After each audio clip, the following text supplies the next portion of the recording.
evening, everyone, and welcome to another round of sound. This is the #1 Cochran Sports Showdown. I'm Bob Pompeani. So much to get into tonight, including college football. Pitt gets blown out. Penn State gives one away. We're going to talk about a lot of coaching decisions that happened yesterday, but the #1 topic on the #1 Cochran Sports Showdown tonight will be the Steelers, who are 6-0 and the only undefeated team left in the AFC. And here to talk is your panel tonight. Rich Walsh joins me over there at the Sports Call in Studio B. We have Chris Mueller up at 93.7 The Fan, Chris Mack at his home. So a double dose of CMs today.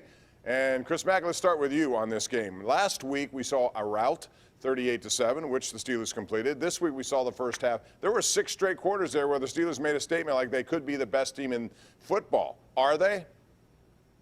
They look like it right now. They're right there with the Chiefs as the 2 best teams in the AFC, Bob. And I think depending on how Seattle looks going forward, they're in the mix, obviously, as well. So it's hard to argue that the team with the best record is not the best team in the league. And if you're 6-0 and the only undefeated team in the AFC, it's hard to argue against them being the best team in the AFC right now. Right now, I definitely think they're the best team in the AFC. I always thought they were a top 3 team. I think they're better than Kansas City. I think they're better than Baltimore.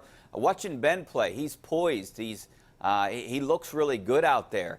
Yes, okay, the second half isn't what they want. They only scored 3 points, but you're right. 6 great quarters. They look dominant in those 6 quarters, and if they look like that, they're going to beat everyone. You know, you get a lead like this, and you kind of take the foot off the gas pedal, and I think that's what happened there in the second half. Plus, Tennessee made adjustments. I didn't expect the game to be as close as it was, but they won the game. That's all that matters. They're 6-0. I think Kansas City is still the best team in the AFC and the best team in the NFL. I have a bit of, Tom Brady derangement syndrome there, the way I would always assume the Patriots were the best team in the conference as long as Brady was healthy. That's more or less the way I feel about Patrick Mahomes. That having been said, the Steelers' very disappointing second half of this game aside, where really they're a lucky miss from Stephen Gostkowski away from going to overtime and possibly losing. They have a couple things to really like. One is the fact that they're doing 2 things well, which is scoring points and preventing points, but especially the preventing points part. If you're not top 10 in scoring defense, you can pretty much kiss your chances of winning a Super Bowl goodbye. So they have that going for them.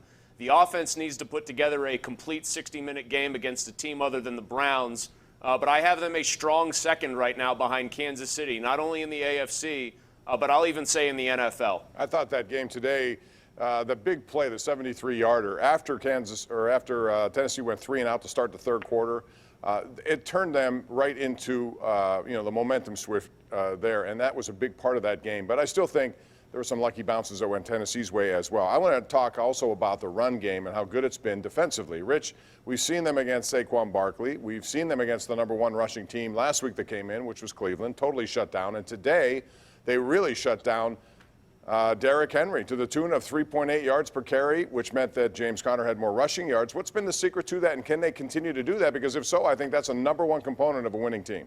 Well, the secret to it is their strength, and you got guys like Cam Hayward. Stephon Tuitt is back this year. Vince Williams, he leads the NFL in tackles for losses. You got a lot of good guys, plus the rush on the ends. Let's not forget about T.J. Watt and Bud Dupree. You got almost the best guys at their positions on one defense, and they're flying around. Have you seen a faster defense in the NFL? I think it's debatable, and I'd love to debate it here. I think they're the best defense in the NFL right now. Just the way they look. They're so persistent. They get after the quarterback. They're so fast, relentless. I love the way this defense is playing. Yes, they've given up 2 big plays so far. Today kind of changed the momentum. At least they were able to regroup against Philadelphia, but I really love the way this defense is playing right now. Well, the reason that they're able to shut down running backs like Henry is because he's not a shifty guy. If he gets downhill on you, then you're in big trouble. But they have guys who specialize in that. I think their attitude is one that they love to try to out-tough teams. Bud Dupree, even when he wasn't a good pass rusher earlier in his career, he was always good at setting the edge and playing the run. So it's not surprising to me that they're good against it. I will say I don't think it's the most important thing. You've got to be able to defend the pass in this day and age in the NFL, and they still have me worried a little bit at times. As far as where they rank defensively, Richie, this might surprise some people because people here maybe aren't paying attention to this side of the ball with this particular team, especially now in light of current events. Tampa Bay is awfully good on defense. They have inside backers that fly around. They have a pass rush. They don't let anybody run the ball on them. That is a sneaky, scary defense right now in Tampa. Guys, To wouldn't you answer- say defending the pass is maybe more important in this day and age in the NFL? Yeah, but if you stop the Yeah, I just run, did. if you stop the Yeah, I run the know, way but they've I'm- done it consistently, I think you make it a lot easier on your pass game. There were a couple of blown plays so far this season, but Chris, Mack, I think if you do that, those corners are good enough. I do wonder about Minkah Fitzpatrick, and I want to ask you guys that too, since we're on this topic. Just assess his play through 6 games. As good as he was last week in a big pick 6, today I thought he was a culprit a couple of times that allowed this game to get close. Well, yeah, the A.J. Brown touchdown is on him sort of hesitating as Brown caught the ball across the middle and not immediately jumping up into that play.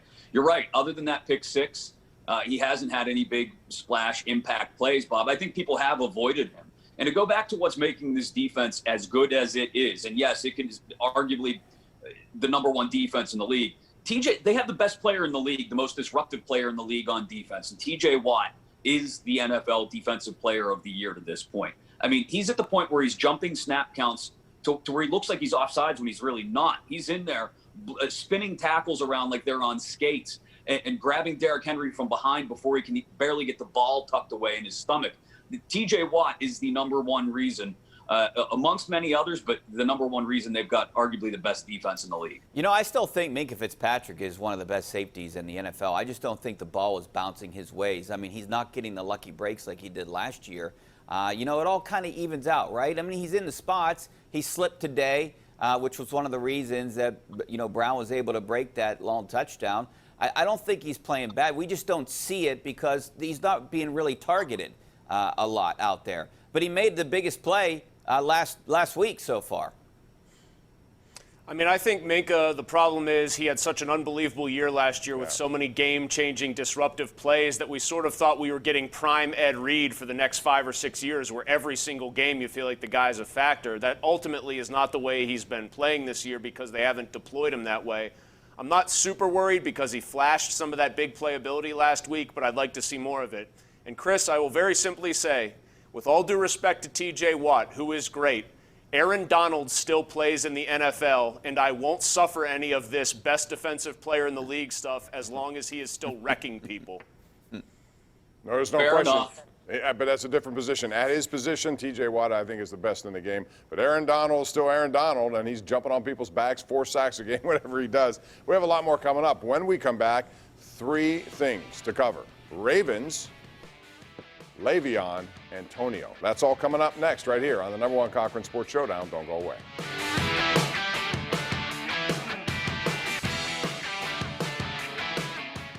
The number 1 Cochran Sports Showdown is brought to you by number 1 Cochran. Go one better. And by Highmark Blue Cross Blue Shield. Have a greater hand in your health.